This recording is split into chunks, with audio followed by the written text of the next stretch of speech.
Hello বন্ধুরা, তোমরা সবাই কেমন আছো? আশা করি তোমরা সবাই ভালো আছো আর আমিও ভালো আছি।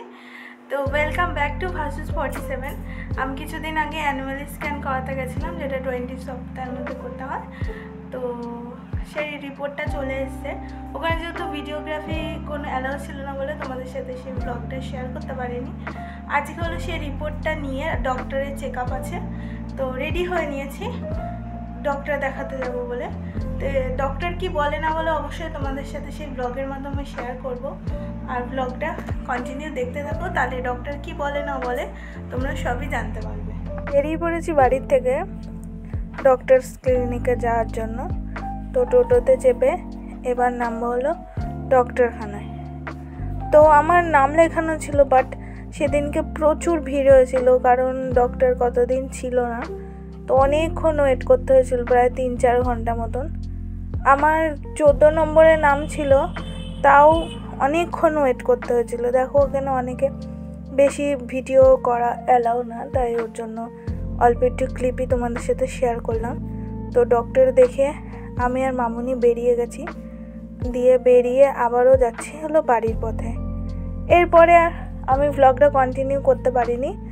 তো পরের দিন আবার ভ্লগটা স্টার্ট করেছিলাম, সেখান থেকেই তোমাদের সাথে আমি সমস্ত কথা শেয়ার করে দিয়েছি।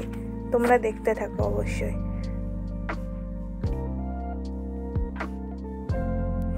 হ্যালো গাইস, এটা হলো তার পরের দিনের ব্লগ।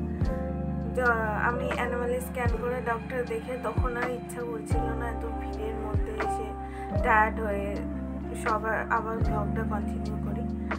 তো আমি পরের দিন বাপের বাড়িতে এসেছিলাম, সেখানেই ব্লগটা শুরু করেছি। তো তোমাদের জানাবো যে অ্যানিমাল স্ক্যান থেকে ডক্টর কি বললো আমাকে। তো চলো তোমাদের সাথে আগে রিপোর্টটা শেয়ার করে নিই।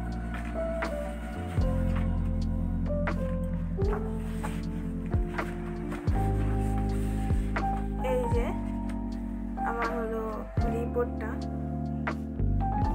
সব উল্টো উল্টো লেখা দেখাচ্ছে নিশ্চয়।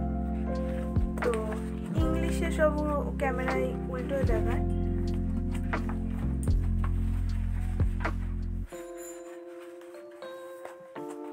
এই হলো পুরো স্ক্যানটার রিপোর্ট, তোমরা দেখতে পাচ্ছ আশা করি।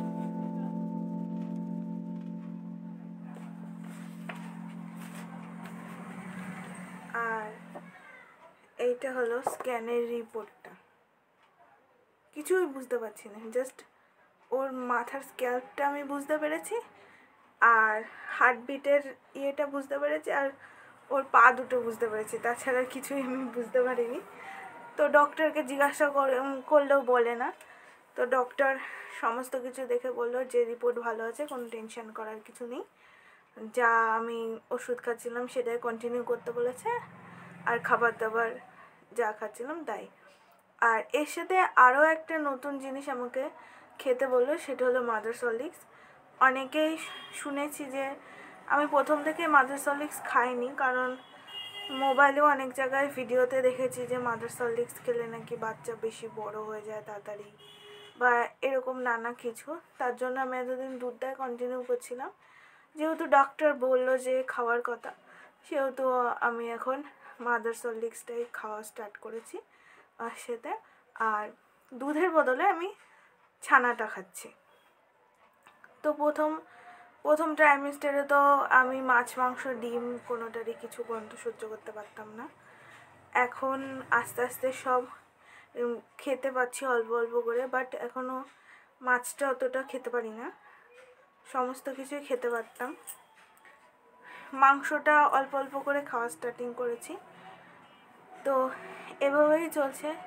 আমার সেকেন্ড ট্রাইমেস্টারে সেমন কিছু প্রবলেম হয়নি, শুধু একটুখানি মর্নিংয়ের দিকে উঠতে একটুখানি কষ্ট হতো। তাছাড়া আমার সেকেন্ড ট্রাইমেস্টার ভালোই কাটছে। আমি আগের থেকে অনেক অ্যাক্টিভ ফিল করছি।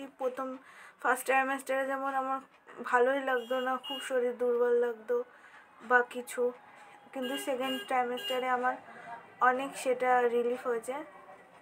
তো আস্তে আস্তে আমি খাওয়া সব স্টার্টিং করছি। তো ব্লগটা কেমন লাগলো অবশ্যই like comment share and subscribe করো। আর পিছনে ব্যাকগ্রাউন্ড নয়েজগুলোকে একটুখানি অ্যাভয়েড করো, কারণ আমাদের রাস্তার পাশে বাড়ি, তো প্রচুর গাড়ি চলাচল করে।